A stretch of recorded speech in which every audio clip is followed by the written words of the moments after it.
Are you an HR department of one, trying to figure out how to balance task and strategy while keeping up with changes in regulatory compliance?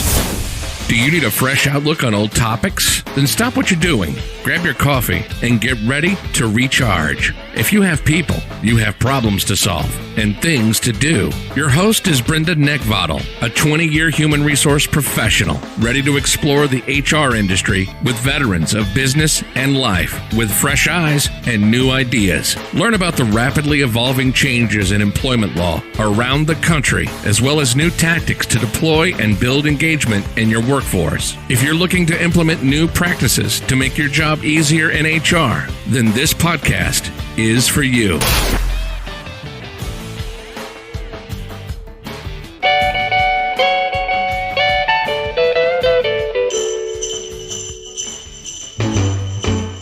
Jingle bell, jingle bell, jingle bell rock.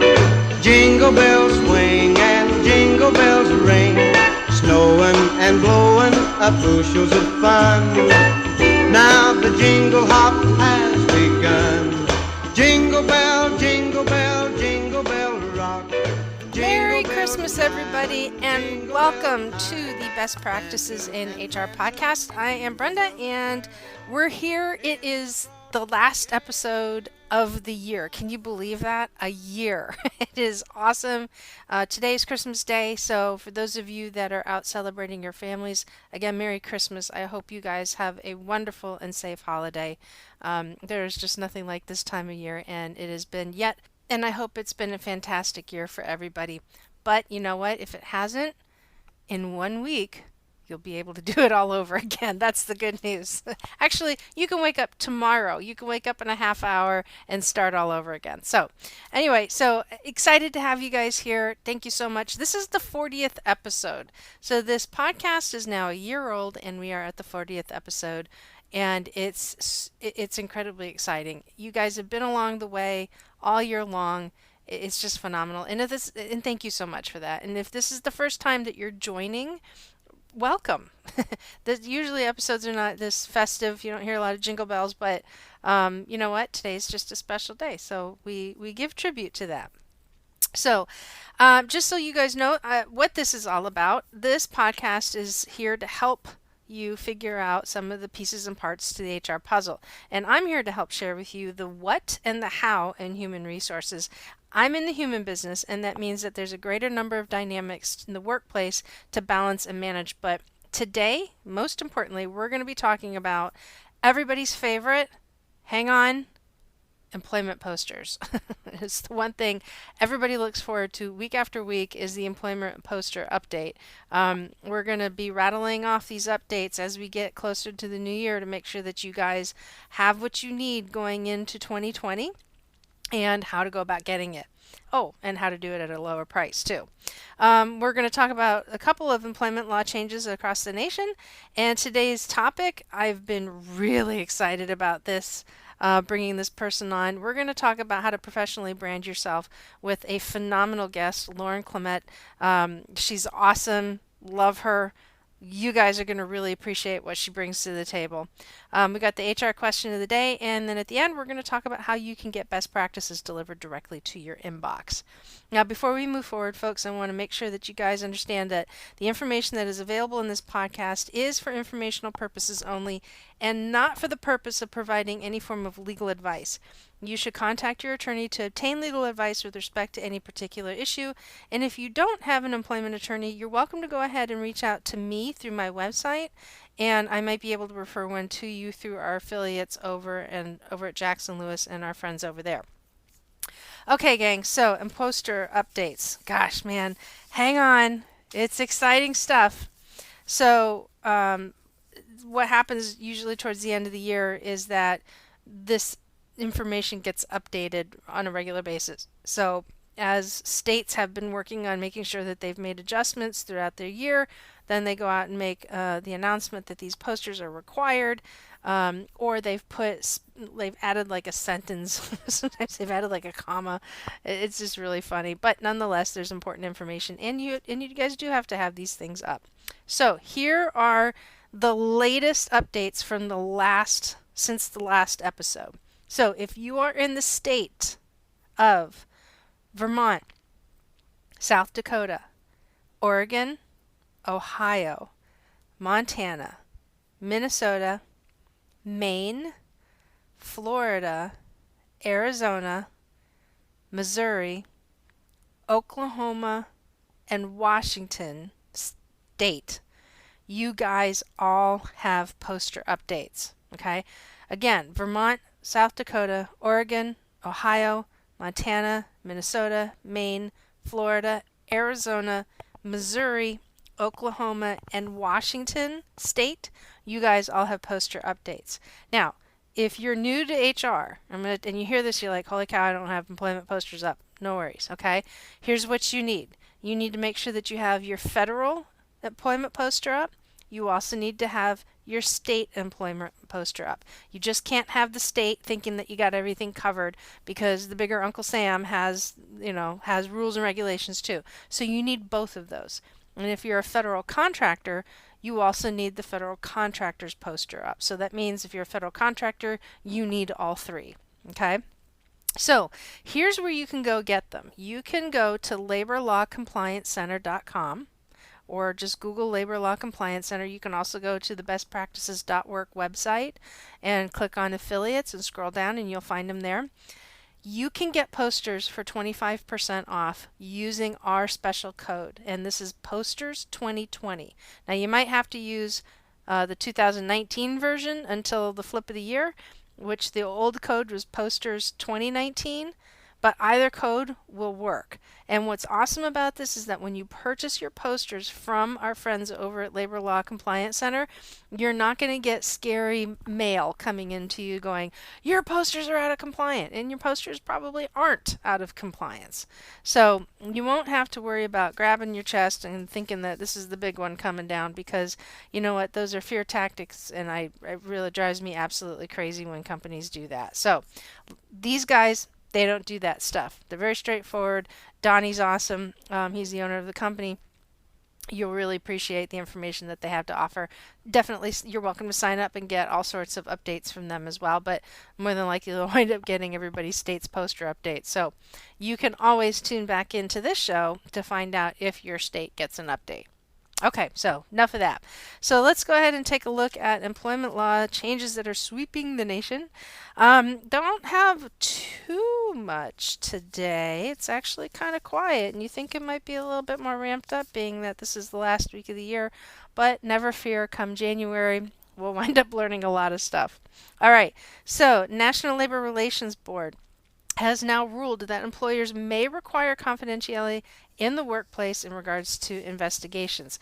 I'm actually putting this article out later today on social, okay? So you guys, if you want to read up on that, I'm going to go ahead and forward that to you, because to me that's a big one. It's really huge.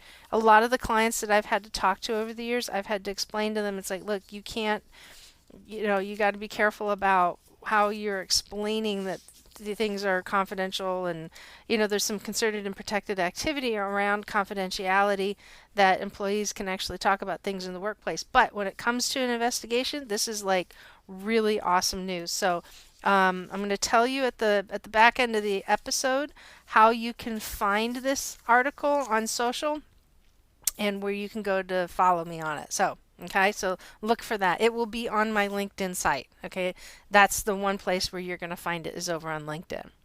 All right, so the NLRB is actually, the National Labor Relations Board, has actually been very busy. So there's a lot of changes that are going on, including that they have announced board modifications to the 2014 Quickie election rule. Okay, so the current administration is actually making some changes to what the prior administration had put into place in 2014. Thus, the prior administration had made changes to the prior's administration. So this is normal. Like, what we're seeing is absolutely normal. Okay, every president that has sat at the White House has made changes to what is going on with NLRB. So it's not a surprise. There is a new warning out from OSHA. They are giving a heads up and a warning against the use of headphones at construction sites. So anybody who's using music headphones at a construction site, there's some guidance on it from OSHA now. I know we mentioned this before, but I wanted to call this one out again. Illinois oh my gosh, legislature, I can't say it, the laws and the rules over in Illinois, they have now provided some clarification to the Cannabis Act to protect employers who are engaged in workplace marijuana testing. So there's now some guidance from that has come out because it sounds like it got a little confusing. Also, Minnesota, your earned sick time and safe time ordinance is kicking in. If you have not jumped on that, make sure that you do so. Also, Pittsburgh has paid sick days that are also kicking in come the beginning of the year. And then Washington State has also radically increased their minimum salary, fee, and hourly rates for white-collar overtime exemptions. So if you guys are over in those areas, make sure that you tune in and check that out so that you know what it is you are focusing in on or what needs to be focused in on come the end of the year and the beginning of the new one. Today's episode is about how to brand yourself as an HR professional. Now, I find a lot of inspiration for podcast topics when I meet people and what I read in the news, and then I work to marry them together. And this past semester, I was actually asked to speak at Dr. Ellis's class over at Old Dominion University on unionization. And when I opened up the session for question, the class really laid it out on me.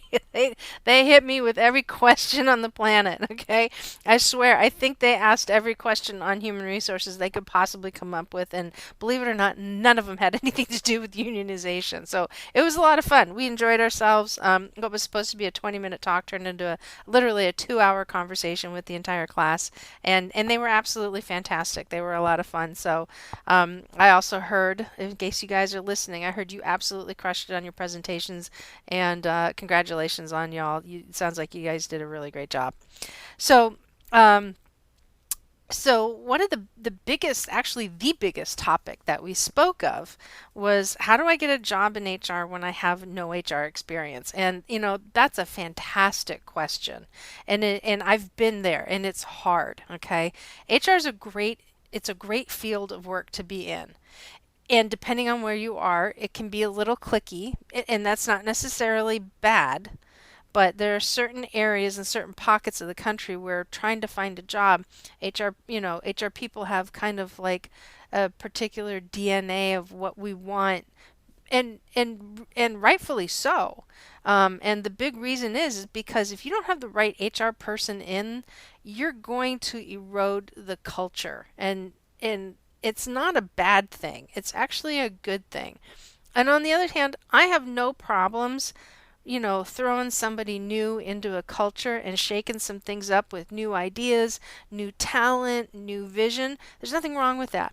But what you don't want to do is you don't want to throw the wrong person into a culture or a department or something that where it's working. So, it's not meant to be offensive, and it's not meant to be insulting, and it's certainly not meant to say anything negative about anybody who's listening to the show. But understand that HR departments are looking for a good fit, because you have to. You just absolutely have to. If you have somebody in the seat who's really too abrupt and really too short, when the culture is a lot about open collaboration, open sense of ideas, if that person seems to not be a very patient individual, those two things are going to clash. Conversely, if you have somebody who is all about the culture, but the company doesn't really have a clearly defined culture, which can happen, then, again, it's going to be like stroking feathers backwards. Okay, it just doesn't work very well. So that's what I mean by cliquey. Okay, it's like I said, it's not a bad thing. It's just companies have to really make sure that they put that right person in the job. Okay. All right. So it was a pretty cool conversation. We really had a really great time, and we talked a lot about those things. So when I started talking to them, I started talking to them about branding themselves and really looking at how they want to be perceived on their resume, on their LinkedIn profile, and in their interview. And those things are going to be really critical to anybody getting a job in human resources. This is all about setting yourself above the bar and above the mark. Okay? We've got a lot of AI out there now, and if anybody who's been out in the job market, if you just ask any of your friends or just in general in social, if you're networking groups or whatever group you're hanging out with, just start to lightly poll people and just say, so is anybody here looking for, I'm just curious about like, what is it like trying to get a job today? Just being on the other side of this. And the first thing they're going to tell you is that they submit resumes and I never hear anything from anybody, or I put my application in and I never hear anything from anybody. So in a niche business, and that's what we're very niche, okay, because we are subject matter experts. It's gonna require more than just submitting your application and getting an interview. Okay, so today's episode is about how to brand yourself with a very special guest that I met in New York City last month, and it's an excellent conversation. So I'm not even going to tease you about it. I'm not even going to introduce it anymore. I'm just going to have you guys check it out. Okay, guys, I am super, super stoked about this guest. I have been waiting literally for 3-4 weeks now to interview this person. I am just so excited about it. It's been a few weeks since we've seen each other, and now we get to look at each other on Skype. So yeah, this is great. So folks, I would love to introduce to you. It's already a whole day ahead of us. So if it's going well for her, then you can get out of bed this morning and everything will be just fine. I'd like to introduce you, Lauren Clemett, who is joining us all the way from Australia. Good morning for you. Hey, how are you? Merry Christmas to everybody. Merry Christmas to you. How are you? Awesome, thank you. Wow, what a time we had in New York. I can't believe it was a couple of weeks, well, it's nearly a month ago now, I guess, or over a month ago. It has. It was extraordinary to meet you, and it's so cool to be talking to you again. Yes, absolutely. Have you gotten over your New York City high yet? Sort of. It's been all go since we got back. I mean, we brought back an absolute truckload of awards from the Steve. You did. So we've been very, very busy with our clients, helping them leverage, the fact that they've been on an international stage and they've won these awards, and it's been pretty busy. So it's been nice to have a couple of down days actually over Christmas. That's awesome. Well, so for you guys, so you know this. So Lauren and I met. We were speakers, and Lauren and her company were also nominees, plus this conglomerate of like about 20 women from Australia representing various companies. We're at the Stevie Awards Women's Future Conference that took place mid-November. Some of you have seen a couple posts on social about it. Some of you reached out, had questions about it, but Lauren and I literally met on the first day. I mean, I think we were like one of the first 3 people there. We sat down, had breakfast. And, yeah, we did. Yep. Yeah, we did. And now we've become just we were fast friends very, very quickly. And she's an awesome, awesome lady. And just the whole experience was completely invigorating. It just, the whole, and you were in New York City longer than I was. Yeah, I think we were there for about a week this time, which isn't a long time. I think we were averaging maybe 3 or 4 hours sleep a night that week when we were there. So there's so much to do. So God. So we're going to be going to Vegas in November. So you're probably going to be on the same sleep schedule. Yep, Vegas, baby, it's going to go off. There might not be any sleep in Vegas. Probably not. And neither city sleeps, so who cares, right? That's awesome. So we just got into some phenomenal conversation, and being that it's Christmas and being that we are ready to ring another bell, it's another decade. Another decade. Yeah. My gosh, it flies, but it doesn't fly. I mean, I still think it's 2003 sometimes. Am I the only one who goes 2020? No, that's like 20 years away, isn't it? Right. That's like 2020 is a long time in the future, isn't it? How can that be like now? Yeah, I know. Tell me about it. I still find stuff from like Y2K. in my Yeah. house. So people say, oh, maybe we should schedule it for 2021. And I'm going, no, that's far too far away. It's like a year later. I know. It doesn't make sense. Or somebody's supposed to be around now or something, Star Wars or something. I don't know. I know. Yes. So as the time we're doing this, so that is coming out this week here in the U.S. on Friday at the time that we're recording this. So yeah, and it's funny because everybody's like, it'll be the last Star Wars. It'll be the last Star Wars. And I'm like, pah, if Motley Crue can come back and do their concert tour, trust me, there'll be another Star Wars. Star Wars. Based on the sale of merchandise, for sure. Exactly, right. Oh, we just repurpose it. So anyway, so Lauren was also, so first off, Lauren, let me have Lauren kind of explain to you who and what she does down under, and it will get into the reason why she's joining us, because this is not somebody, out of all the topics that we talked about, she's furthest from HR, other than being a business owner. Well, I don't know about that, because the thing that I am known for is a personal branding specialist. And I think HR is a massive part of personal branding, not only for yourself if you work in that industry, but you're in the business of people. So you need to understand people's personal brands and understand how they communicate and all sorts of different aspects of personal brands, which is cool. But I've got a long history in working with advertising agencies. Luckily, worked with some really amazing agencies in New Zealand, Saatchi and Saatchi's and Clemenges and Ogilvy's, some really amazing brand names. Just very fortunate to work in those sorts of environments. And then I started my own agency and then moved to Australia and really got into personal branding because I saw really that this is where the trend was going. People were deciding that they could brand themselves and their expertise and earn an income for that. And it's that whole Japanese approach to ikigai. I don't know if you've heard of ikigai before. Ikigai. And I'm dyslexic, so I have to close my eyes to spell words mostly. No, I know what you mean, because I hear ikigai and I think of like the guy at the bar that I'm trying to avoid. The ikigai. Yeah, the awesome. Ikigai. Yeah, nice. So ikigai from a Japanese point of view is basically doing what you love. And Western culture has added on to that and being paid well for it. So if you can find what you love and absolutely love doing it, it's that old saying, if you love what you do, you'll never work a day in your life. Oh, yeah. But if you can also earn an income for that, so it's all very well to say, I love music, I'll be a musician, but then I can't earn any money from that. Or I'd really love to be a brain surgeon, but I can't afford to go to university. Therefore, I'm never going to earn the income from that. So you have to obviously be a bit more sensible about it than just dreaming. You actually have to make it happen. Right, exactly. And so that's the reason why I wanted to bring Lauren on, is because we're going to talk a little bit about personal branding.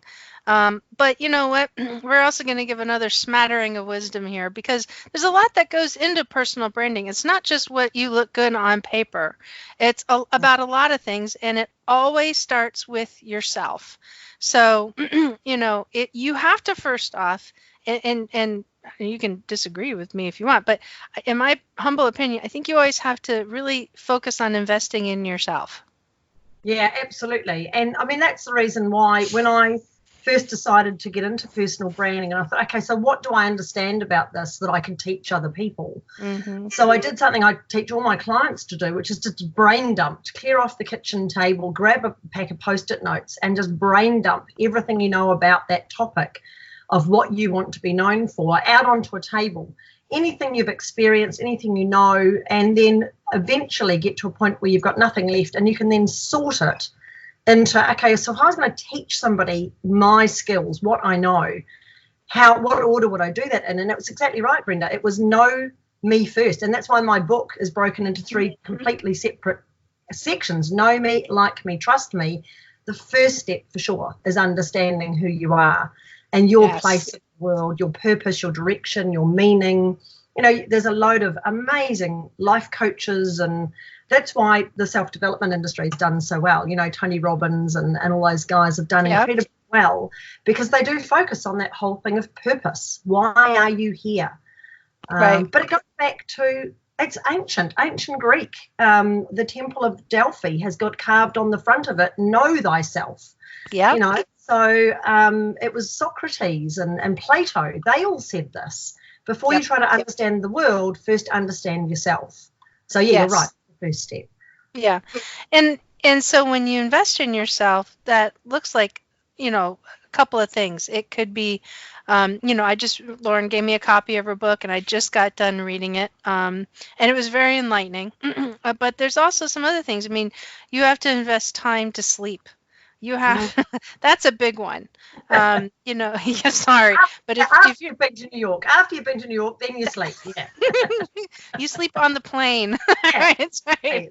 Long flight. Yeah. By the way, how long did it take you to get from New York to Australia? I think it's, depending on when we go over, it's longer. It must be downhill on the way back or something. It's about 36 hours. How much? About 36 hours. Oof, the Lily. That's a day and a half. Yeah, so it's free. Yeah. It's planes, 2 planes on the way back, 3 planes on the way there, because we went via Sydney on the way there. Oh, there you go. Got it. Well, anyways, we digress, but sleep is very important. It could be, are you spending time, reading books that help you take yourself to the next step? Are you taking classes? I mean, Lauren, you're an award-winning marketing professional and branding professional. You did not just get that way by being charismatic. No, absolutely. You actually have to put in the yards. And it's funny actually, Brenda, when you look at, and it's one of the things we love about helping people enter awards, is they get to look at what they're achieving. Because so often we're focused on the now or the future. What have we got to do today or tomorrow? And we don't actually reflect on what we've achieved, especially this time of year, when you should really be looking back at what you've achieved in 2019 in order to take forwards with you into 2020, the stuff that you really want to take with you, and decide what didn't work or what did I do that was a waste of time or waste of effort or took me in the wrong direction, that you should be carving off and saying, I'm not going to do that again. Right. So it's so important to understand how you're achieving what you're doing, what comes easy. I'm a big believer in, if it's hard, don't push it, because it's not actually meant to happen. The universe does want to repay us for what we're doing well if we set our goals firmly enough and are clear on what we want.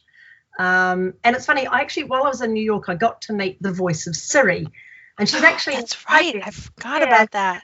Amazing. And I always ask, when I meet celebrities, I always ask them the same question: how important is personal branding to you?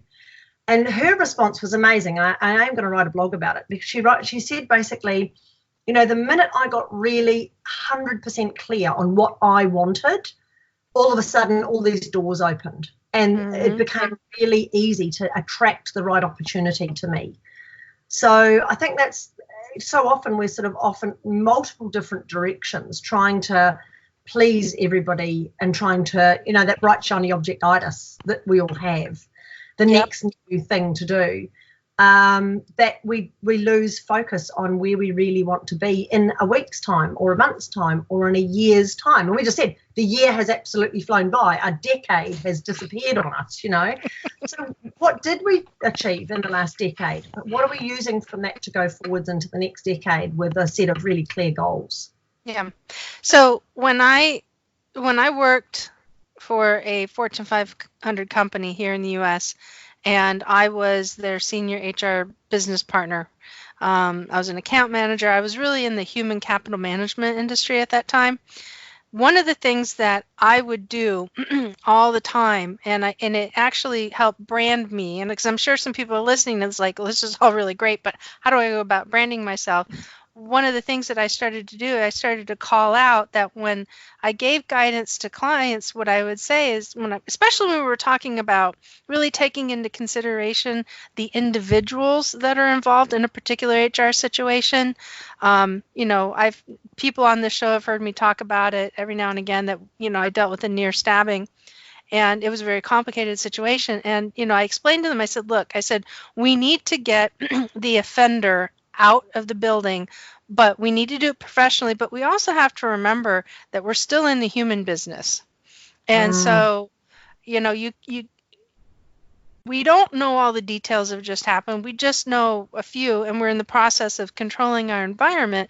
But we got to remember we're still in the human business, and that there's still that human element, that human piece of it, be the emotion, the emotional investment, the emotional intelligence, the investment of time and effort and sacrifice that people put into coming to work for a company, where we have to be mindful of that. And you know what? I still say that. It's like, I'm in the human business. This is what I do.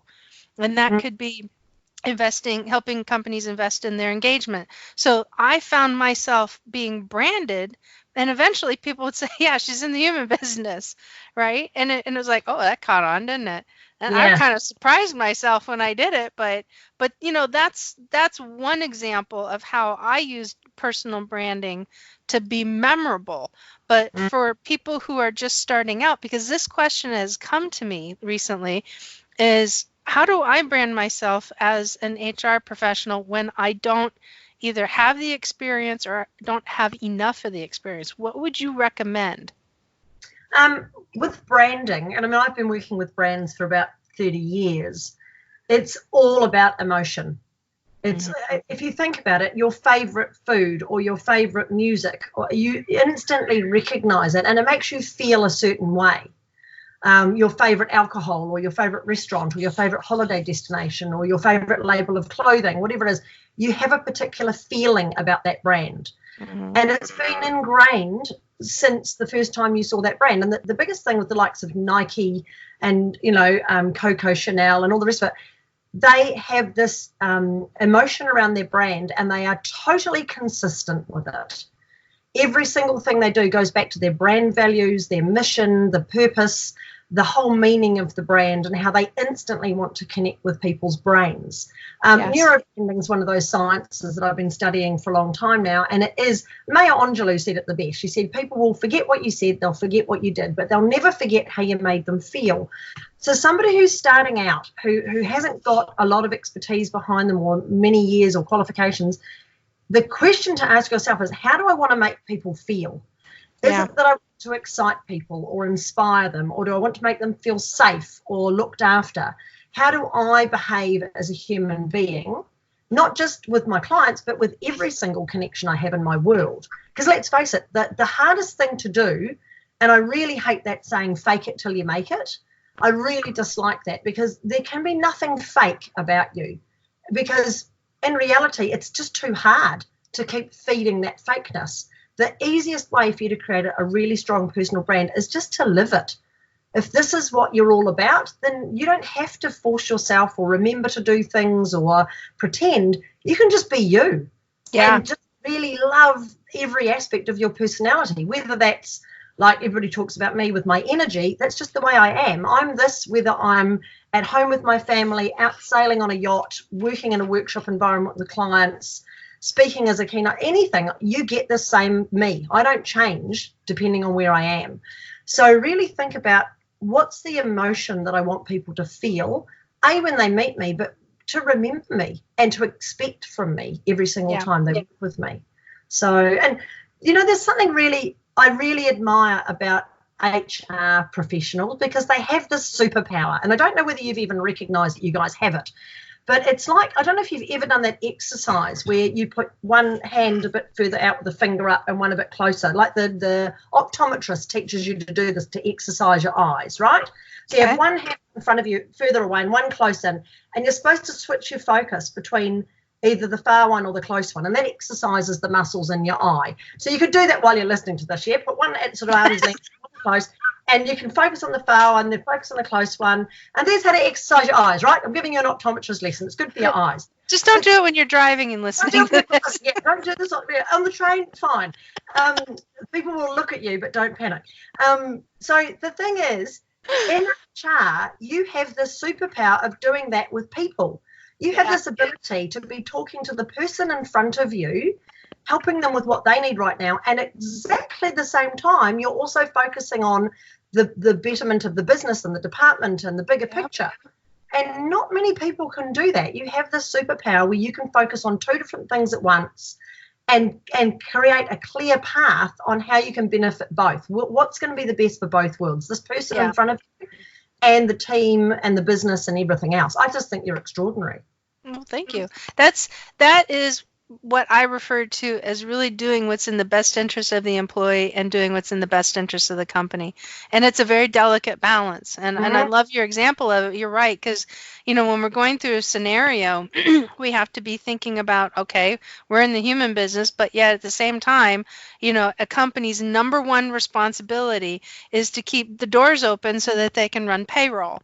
Right. Yeah. That's their number one responsibility. It's not to make a profit. It's not to bring in revenue, but it's not to do anything else or not to satisfy the shareholders. Their responsibility is to keep payroll going. So if we're the gatekeepers on people problems, then you're right. We have to look at both scenarios in order to figure out, okay, so what are our options? Where do we want to fall as far as in terms of risk? And, how are we going to be impacting this individual? You can't avoid always hurting feelings or somebody having an opinion about something, because everybody's got feelings and everybody has an opinion about stuff, right? But the thing is that how are you going to be able to best manage the right outcome? But, it comes down to, how are you going to make the best decision that's going to keep that in balance as much as humanly possible? Yeah, absolutely. And I think given that it's a superpower that you have as HR professionals, you need to think about, how do I do that? And sit down and go back to the examples of times when you've done it. Yeah, with HR, when you're doing that, switching between, as you say, it's the human business. Right. And those two things don't normally mix particularly well together. Humans and business, that's a hard blend. So someone who's new, or someone who, maybe even if you've been in HR for a long time, getting to know what your approach to HR is, I would suggest, is sitting down and going through examples where you've had to go through that and actually work out, how the hell do I do this? Because superpowers are things that, it's the way I define personal branding. It's the stuff you do with ease that other people find difficult. And that's why it's called expertise, because you just do it on autopilot. Especially if you've been in business, if you've been in HR for 5 years or more, you've done your apprenticeship, you're ready you're doing these things unconsciously. So you need to actually stop and think about, so how do I do that? Because your approach, as you said, your human business brand that you've created came out of your approach to that. And there'll be other people who use different approaches, but it's the same outcome. So it's an important part of your personal brand to figure out what I'd call your signature system, your unique process. Yeah, I like that. And when you think about it, so that's how I started, because that's how I was influenced when I was around my mentors and the people that taught me how to do this. I didn't just learn this coming out of college. I graduated 20 years after I graduated from high school, right? So I actually had the ability to watch and absorb and mimic, and I was doing the job before I learned how to before I went to school and learned the theology behind it. So I learned it very early on that, okay, so this is what makes a really good impact. It's hard, but it has the best possible outcome. But even I've been doing this for over 20 years now. God, it kills me every time I say that. It looks impressive on paper. It is just when you try and say it, but you know what? But there isn't a day that goes by that I haven't learned something new, because what this arena of HR is so vast and it's constantly in flux. The good news is it doesn't change overnight, but still it's you can break away from it for about 2-3 months, and it's like a soap opera on TV. You just jump right back into the media and poof, you pick up right where you all left off. This is the same storyline. Maybe some of the characters have changed a little bit, but so yeah, I love what you said, and I agree with you that I really think you need to hone in on your gifts. And I've also mentioned this before in the past that, as Steve Harvey from the Steve Harvey Show, guess your gift is the one thing that you do the best with the least amount of resistance or the least amount of effort. Yeah, absolutely. You're just innate thing. So when you focus in on those things, that's really, in my opinion, and what I'm hearing from you, that's your ground level. That's where you start, and then you build from there. Yeah, absolutely. And I mean, in reality, the human brain is pretty simple in the way that it wants to connect with people. It's complex in the way that it manages itself, but the first thing that needs to know is, who are you? What do you do? And can you help me? It's the first thing it's looking for when it meets somebody of any kind, whether that's on your LinkedIn profile, your website, in person, on a podcast. Who are you? What do you do? And can you help me? Do you have something of value for me? So it's so important that you figure that out. Yeah. And I think the other thing that's important is that not only do you have to really understand what you're good at doing, but really get clear on what you need moving forward and then really get after it. And that kind of goes along with that investing things. But like some of the stuff that you and I have talked about since New York, some of the materials that I've learned in your book, some other things is that in doing the work that I've done since literally the day I got on the plane after meeting you to today, is I've gotten very clear on not only who I am with my background, but what I need in order to be successful, what additional information I needed. But I've been very persistent to get after it. And just in 30 days, I have spent enough time learning that I'm literally ready to take 2020 into a whole new direction professionally. And I think that's part of your investment in yourself, is to sit down and get clear. I love what you guys have your focus on. Would you please share what your focus is for 2020 with your company? Because I love it. 2020 is all about having 2020 vision. And there's lots of people talking about it, but it is around getting to the point where you realize that you cannot do everything. There's a saying in New Zealand, you can't help every Mary in the dairy. It's a convenience store, right? So you can try to do that. I mean, even Confucius said you can't chase two rabbits, you'll end up with nothing. And I see this all the time. It's fantastic to have a multitude of gifts and skills and expertise. That's wonderful. And you can, in fact, deliver a whole range of services. In HR, you could deliver anything from recruitment right through to payroll, through to risk assessment, trauma management, you name it. There's a whole plethora of what you could possibly service with. However, you need to somehow create what I call an umbrella brand. So a little bit like Richard Branson with his personal brand with Virgin. So it's Virgin is the name of the business, and they do trains and aeroplanes and bank cards and entrepreneurial schools and all these different things that they do under the one banner. But regardless of where you go or how you interact with any one of their services, it's the same culture. It's the same brand. So with personal branding, it's around figuring out, what do I want to be seen as and known for in the industry? Build that umbrella brand and then offer your services underneath that. And I think the risk with most people, Brenda, especially when you're selling a service, is that you want to define yourself by what you do. And it's the wrong thing to do. I'm an HR professional. Well, awesome. That's great. That's the field you work in. But, what actually do you do? What part of that do you really want to own as your space to be the go-to for? Because the world's getting more and more overwhelming and confusing. I know in the 1970s, our brains were being hit with about 500 branded messages a day. And today it's closer to 5,000 a day. I'm not surprised. All the different channels we've got. When I first started working with branding and advertising agencies, we had TV, press, radio, outdoor, and a bit of direct marketing. There was no internet back then. So it was expensive to get into those channels. You had to be creative, but you could get away with launching just about anything because there were only so many channels to reach people on. Today, even if you look at pay TV, there's something ridiculous like 40 or 50 different subscription channels that you can get onto. Netflix absolutely dominates that marketplace, but Disney Plus just launched and Apple Plus just launched, and even that is wanting to take little share of our wallet and our hearts and our minds. So if you fall into the trap of trying to be everything to everyone, you will just be mediocre. You'll just be another also-ran.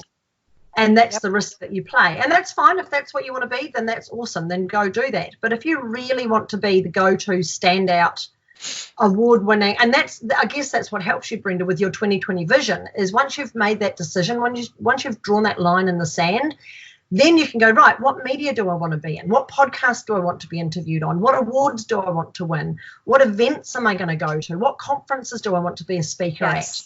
What book am I going to write? All those sorts of things you can now do. And that's the fun part, is the doing part. But you've now got really clear vision for what you want to achieve. Yep. And I love that because, there's, like you said, you called it out earlier, there's so many facets, and I'm about ready to sneeze. Maybe not.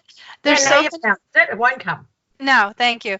So there's so many facets, and some of these, you can get some pretty deep veins into them. If you just look at, benefits in the United States. I know a CHRO, and he was telling me, he's like, you could spend a full-time job sitting there trying to learn how to benefits, and it would take you 10 years to literally know everything that you really truly need to know about benefits. And you don't have to be a generalist. You can go into benefits, but that's the beauty of what we're talking about, is that when you get really, really, really clear on what it is that you want to do, then now you can start to package your abilities. You can package what your resume looks like. And you have to package yourself too. So, there are days where I show up in blue jeans to a client's office, but they don't wear anything else but blue jeans and tracksuits, or yoga pants or something like that. It's like, okay, so if I were to show up overdressed, unless I have somebody that I have to go to, but and that's fine because I'm in a professional capacity. But at the same time, it brings me down to I meet them where they are. I'm not going to say it brings me down to the level, but I meet them where they are, right? So if you're looking for a job, if you're out there trying to figure out what it is that you want to do, and you're starting to identify where it is that you want to go, you have to meet them where they are. They don't meet you where you are. You're the one seeking the funds. You have to meet them where they are. Yeah. And then conversely, when you're working with the employees, you have to meet them where they are. So therefore the big question, and this is what I'm scheming and working on for 2020, which it's coming out earlier in this episode, is that where do we go to meet us where we are?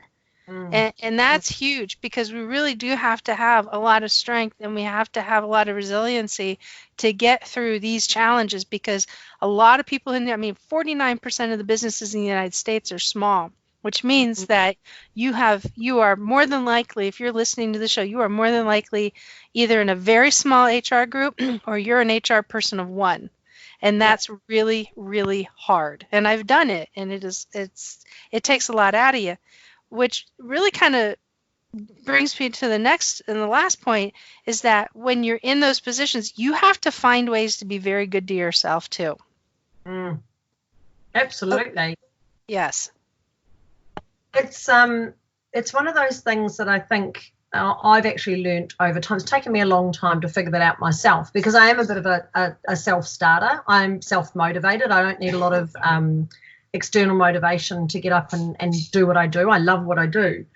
But taking the time to feed yourself is so important. And you need to be your own best support team, your own best cheerleader on this, because you can't really rely on somebody else to do that for you. And having been, I've built my business on my own. I've had amazing support from my incredible husband, who does all the back end for my admin and my websites and everything else, which is what we've worked together. We met each other working at Saatchi & Saatchi's over 20 years ago. So, we've been for a long time. So the interesting thing is, I've just started a business partnership, and you met Annette in New York. It's so much fun working with somebody else. We're both creative. I hear a lot of business partnerships out there where you've got people with different skills, and they work really well together because where one's got a weakness, the other has a skill. With Annette and I, unfortunately, we're both creative. So our admin is hopeless, but we're really, really creative and a lot of fun. So, we're just going to have a lot of fun and get somebody else to do the admin, which is great. But until you have a situation where you can find a business partner or somebody to partner up with, find buddies in the work. Find people you can hang with. Go to meetups and surround yourself with positive people.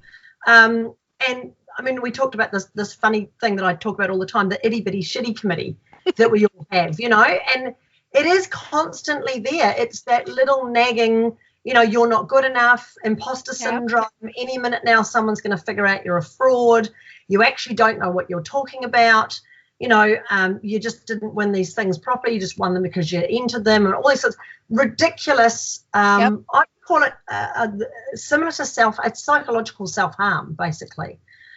And in Australia and New Zealand, we have something called tall poppy syndrome as well, which luckily and thankfully Americans seem to be either oblivious to this, or they certainly don't agree with it and just don't ever have to function with it. But we get this whole, when somebody becomes a tall poppy, when somebody stands up and succeeds, everybody wants to chop them back down to size. Oh, we got that here. Yeah, awesome. Oh, holy cow. I'm glad that it's not just us then, because but in Australia it's ingrained into their culture. When the first criminals were sent to Australia, because this was a penal colony originally. So all the criminals were sent to Australia because they had run out of room for them in the prisons in Europe and so on. And if somebody did something bad, they would take that person out of the prison cells and they would put them somewhere else, and they would punish everybody else and then bring that prisoner back after feeding him and looking after him. Wow. So, that's a little harsh. It is, but that's how they made sure that these criminals didn't, because let's face it, in Australia they probably could have, I don't know why they didn't raise up arms and run out of the prisons, because they probably could have, but that's how they kept them mentally locked down. So it's ingrained into the culture here that if you do well or you stand out, you need to be pulled back into line. England has it as the class system. It's worse in India, but in America, there seems to be more of an entrepreneurial spirit. And I know in New Zealand for many, many years, there was a go for it, stick your head out, do something different, be innovative. And we didn't used to have a crack at people because they were trying. You used to support them at least to get going on it. Today, I think there seems to be a lot of keyboard warriors. There seem to be a lot of people out there with opinions that they believe are right, and nobody else can have another opinion. And if you don't agree with my opinion, I don't like you. It's very polarizing. And I think being in business for yourself and being your own best cheer squad is probably one of the most vital mental health in the workplace things you can look at. So you need to make sure there's things like feeding yourself, yes, sleeping, exercise, eating well, but yes, reading the right stuff, listening to the right podcasts. Turn off the news and start turning on some shows that really invigorate you and get you thinking and feeling. Read more books, listen to awesome music, go and watch really incredible movies that inspire you. Spend time with people that lift you higher. Oprah Winfrey said that the other day, because you become 75% the people that you spend your time with. Right. So and there's a lot of toxicity out there in this world. So huge. Yeah. And I guess we just need to either decide not to buy into the BS and not to go for the clickbait and the hype and everything else. But I think more importantly, it's the first step, Brenda. If you really know yourself and you've set clear goals on where you want to be and you're sure of your expertise and this is where I'm in my lane now, this is my thing, then don't let anyone talk you out of it. Just go for it. It doesn't matter what other people say or think. That example you gave of benefits, I mean, if that's an area that you are really into and you've already discovered that it would take 10 years for someone to really get to know every single part of that and it's always changing, then that to me tells me that there not only is an opportunity for you as an HR expert, but also there's a need in the marketplace. Because if it's hard to learn or difficult to do, they're going to need a specialist. Yep. So if you can find an area in HR where not only is it something you love to do and you're actually interested in it, it's also something that people either dislike, it's hard to do, it's something that's constantly changing, or there's always something that holds people back, you're going to find a niche that will never run out of demand. Yep, absolutely. And that goes for anybody who's looking to do contract out like me, or just even finding a position in a company. The demand is always there, and it's just a matter of, honestly, these days it's about networking to get yourself into that. But that in and of itself is a whole different show. Yeah, absolutely. A whole different show. Matter of fact, that would be awesome to have you back on for something like that too. But Oh my gosh. Well, listen, so we've skirted around this just a little bit, but in this show, stay tuned, folks, because coming up next, I'm going to introduce to you what we were just talking about is you have to have a place to go. You have to have a place to go and to speak to like-minded individuals, to find mentorship, to have that place where you can, let's face it, when women come together, we're very strong and we can accomplish a lot of really great things. And HR is a very feminine driven industry. I'm not really quite sure why that it is, but it is. And but the thing is that if we don't find a common place to where we can all come together and actually work through the stuff that is in us because we have to meet everybody else's demands, then we're not taking care of ourselves. And that's what we've got coming down the pike for 2020. So we're going to talk about that in a little bit. But Lauren, thank you so much for coming on. This has just been fantastic. It's been awesome to chat with you. And I think it's not surprising that the HR industry is female dominant because we have this ability to communicate really well, to put ourselves into other people's shoes, to understand the emotion behind things. But yeah, that superpower that you all have around being able to understand the person in front of you and the business bigger picture at the same time, man, that is so powerful and so awesome. So whatever you're doing, whether it's working with an organization or a company or going out on your own, that superpower is something you need to absolutely harness and use. Because if you don't, there'll be some kryptonite, there'll be something that draws you down. There'll be something else that sidetracks you. And more often than not, it'll be bright, shiny objectitis or the latest trend or something like that. So, right. Yeah, focus on what you want this year, 2020. It's going to be awesome. Just what do you want? Yeah. Go for it. So where can people find you? Because I know they're not going to be hopping on a plane, traveling 36 hours to come out and shake your hand personally. But for people who want to learn more and absorb what you have to be able to help them narrow down their focus and get that 2020 in place and get their personal branding in place, where can they go to connect? Well, if they jump onto the Audacious Agency website, which is really simple, www.theaudaciousagency.com. There's loads of resources on there. You can download my book called Selling You. There's lots of programs on there. You can get in touch with us, book a time to chat with us on Zoom. But also, there's an awesome little Facebook group that's just going gangbusters. It's called the Rocket Launch Your Business Facebook group. So jump onto Facebook and search up Rocket Launch Your Business. And my business partner, Annette, and I are in there all the time. We do lots of Facebook Lives with tips and tools. There's some extraordinary people in there, some amazing gurus. You can go and ask for help. You can ask for connections. If you're running events or you want to learn about certain things for marketing, you can just go in there and ask for help, which is awesome, and share your story and connect with people. And it's global. There's a couple of thousand people in there from all around the world who are all entrepreneurial.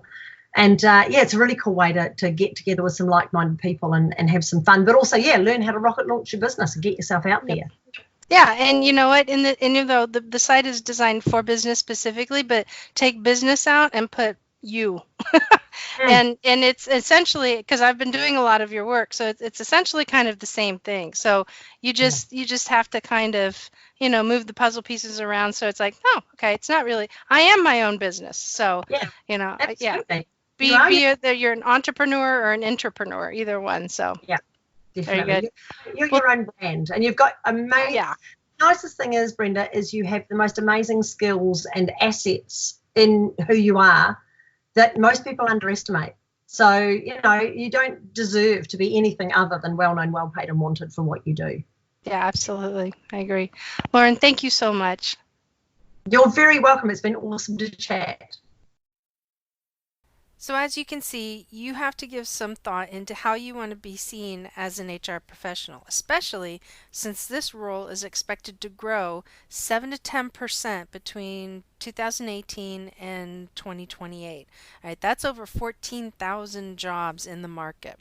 Now, I think first, before you really start to identify how you want to be seen, you have to get, like we talked about, get laser clear on the type of HR work you want to do. Okay, and there's several paths that you can take. You can go the generalist route, you can specialize, you can focus in on the organizational development side of things, or you can work in talent management. And there's a lot of different avenues that you can take.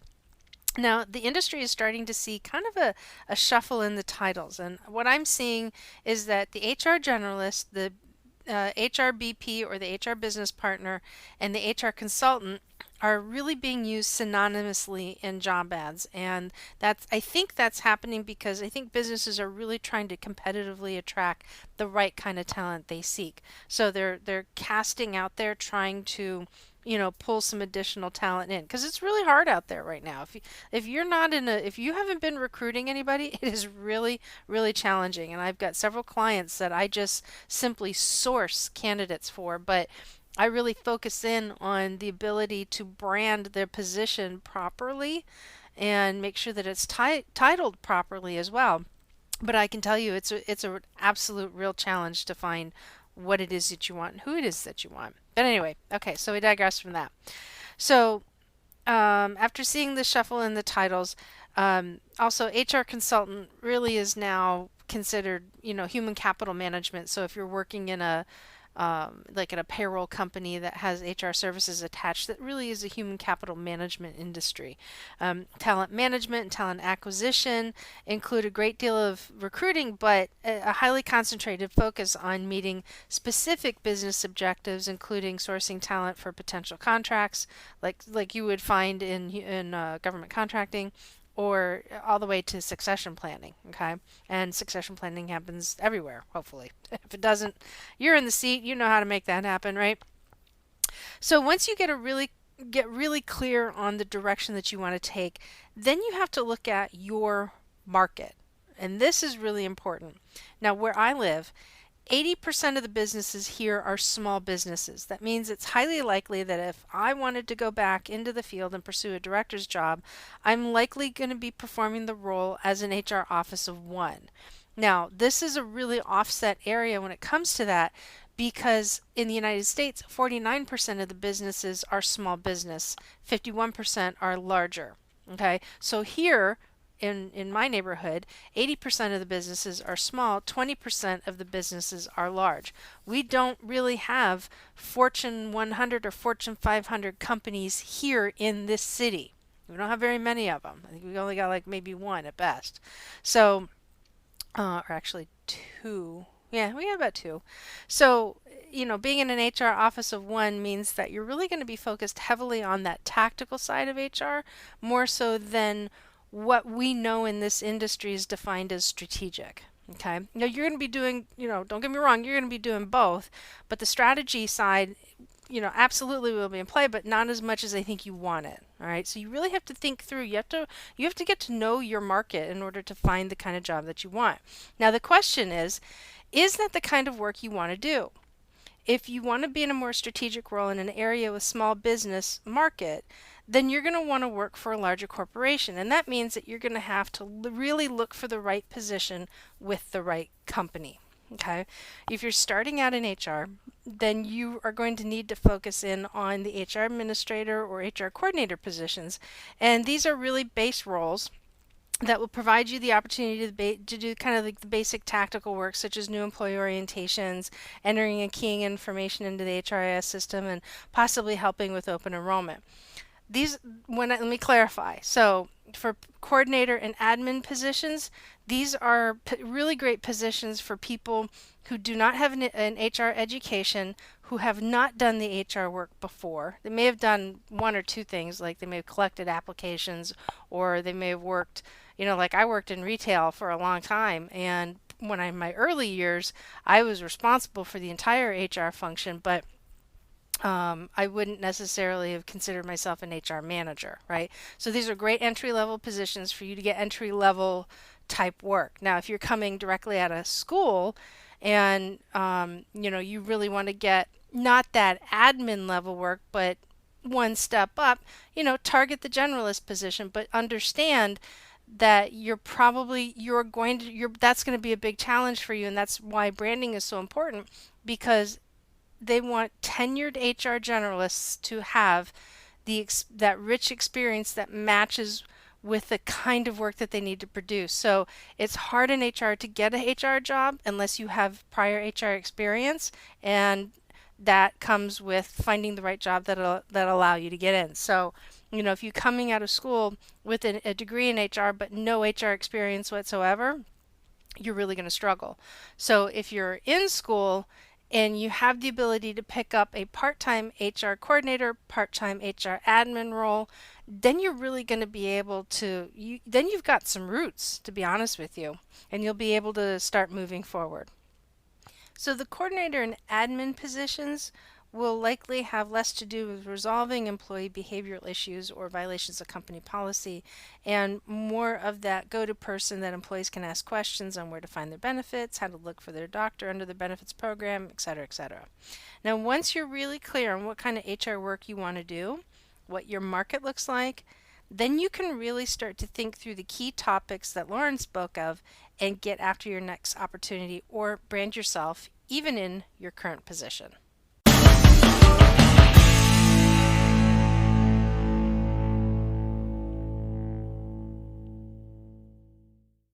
So today I'd like to give a couple shout outs. First off, I'd like to give a shout out to Nora on LinkedIn. Thank you so much for your connection and for your fantastic comments. I'm really glad that the podcast is helping you out. Adam, my friend, thank you again over on LinkedIn for thanks. Appreciate the show plug and commenting on how you really like my number one quote. My number one rule in life is that in the absence of information, people make stuff up. And I learned that from an old boss of mine, and it could not ring true any more than that. Holy Moses. And Julie over on LinkedIn, thank you for your connection as well. And welcome to the new Next Gen Women in HR Facebook group. So excited to have you over there. Guys, look, email me your HR questions. I'd love to get your questions. You can submit your questions on the bestpractices.work website by clicking on the podcast link from the menu, and down towards the bottom of the podcast page is a submission form for you to post your question, which I may read and answer on an upcoming episode. So you know what? Today is kind of an interesting question. And this is one that should hopefully make you very worried about the fact that this question has surfaced. If you've been listening to this series, you've been listening to prior episodes where I've talked about some of the questions that employees ask, and how they should really give you pause for concern, because this is the kind of stuff that employees are looking for. So today's question is along those lines, and I found this on Quora, and believe it or not, and the reason why I'm bringing this out is that this question was posted back in 2016, and it surfaced in my Quora feed. Now, for those of you who know me, that periodically I'll go on Quora and I'll answer HR questions when I have time and give some advice and guidance to very specific types of questions. But this one, the fact that it came back up in my feed from 2016 shows me that people are interested in the information, and whatever analytics that particular website has is bringing some of these questions forward again. So it's creepy because it plants ideas into people's heads and it creates problems for you to resolve and solve in the workplace. So I just want to read this to you. So this was the feedback that this particular person got. So I like the feedback that the person got, but just know that these are the kinds of questions that your employees are thinking of and following through. So if you don't believe that addressing a dynamic issue or a conflict issue between your manager and your employees is not important, you're very wrong. There are times where you really do have to intercede. I'm a big believer in telling grown-ups that, listen, y'all are grown-ups and I am not paid to actually manage your relationships. But the truth and the reality is, in human resources, sometimes we have to get involved to set those expectations so the relationship is as profitable as possible. And I'm not talking about dollar-wise, I'm talking about profitable, meaning it positively impacts everybody, or it is as neutralized and functioning as it could be, even though there's probably some bad blood and some hard feelings between the two of them. So the question was, what is the best way to get a manager fired? Now, it's very clear that whoever wrote this has an agenda and they really just want to stick it to their manager, so that's not good. So in this case, the first person responded that you should work with the management, not against it. In the long run, management always wins. Getting a manager fired is a bad idea because if it does not work, you may end up looking like you're not a team player. And if the manager deserves to be fired, his next higher-up manager should do the firing via a progressive disciplinary process and report the poor manager to the next higher-up, or manager or human resources if you think you did something grossly wrong and have a witness. So people are teaching your employees how to go about doing this stuff. But you know what? I like how this person said, as long as it's something that is grossly wrong. And I love how there's a reinforcement that, look, you've got to play ball and you've got to work with your manager. So, love that comment.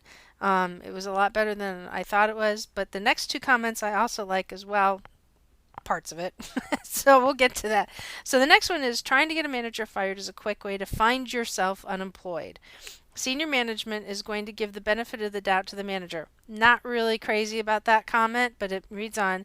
The only good way to get a manager fired is if they are doing something illegal. Even then, it would be best to collect the data, and if you give it to HR anonymously, do so. So, I'm not really a fan of this response, but you know what? There is some sound advice that, if your company has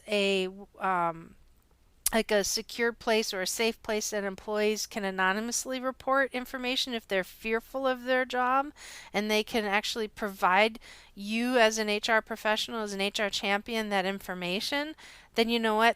That's a good purpose, because people are afraid of losing their jobs. Okay, I don't really necessarily believe that senior management is going to give the benefit of the doubt to the manager. I think it is their obligation to look at all sides, because you and I both know that there's two sides to every story and the truth will always lie somewhere in the middle. Okay, so I don't agree with that they're going to give the benefit of the doubt.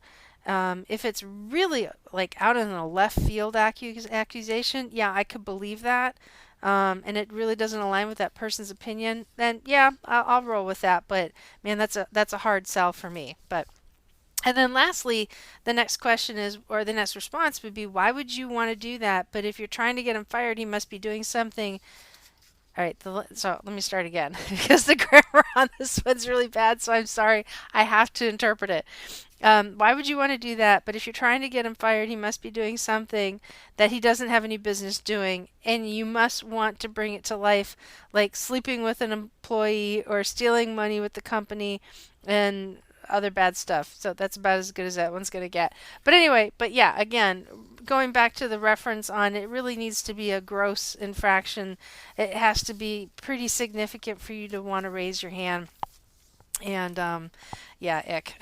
Anyway, so sorry about that. That was a little bit of a struggle, but it was a good comment and I wanted y'all to hear it. So all right, guys. So, yes, by all means, jump on the website, go to the Best Practices website, click send me your question under the podcast tab down at the bottom. And I recently learned that the form that you fill out, it was broken. So it is now there. It's back. You can submit your question. It's working. It's functioning. So if you've tried before in the past, you haven't been able to get it to me, I apologize, but it is all back up and running and it's beautiful all over again. You guys can also follow me, connect with other HR champions in our new Gen Women in HR Facebook group. And I'm going to talk more about that in the January 1st episode. I'm really excited about this. So you guys get a preview of what's coming just by listening to this. So we do have a Facebook group. It's called the Next Gen Women in HR, and that's where you're going to find great tips, current events, and information on building your HR skill set. This is a tribe for you, and it's a tribe of women working in HR either as part of their job or as part of their chosen career. And you know what? We like our guys. Guys are welcome to come into this as well. HR is a very feminine-driven industry, and we don't want to exclude the men in this industry as well. You guys are just as big as HR champions as we are, so we'd love to have you. You can also follow me on Instagram and Facebook at Best Practices in HR, as well as you can find me over on LinkedIn by just typing in my name. It's Brenda Neckvattle, and the last name is spelled N-E-C-K, like the thing you want to choke, V as in Victor, A-T-A-L. And then once again, you can find everything else over at the bestpractices.work website. Click to connect at the top of the page and you will get my best practices delivered directly to your inbox. So folks, I really want to thank you for a phenomenal year. It has been absolutely fantastic. It's been awesome watching this audience grow. I'm so grateful to have you guys along for the ride, and I cannot wait literally cannot wait until 2020. So you probably hear me smiling from ear to ear. And I wish you guys the happiest of New Year ends. Happy New Year's Eve. Merry Christmas again to you guys. And I will be talking to you. I'll talk to you all next year. Have a good one.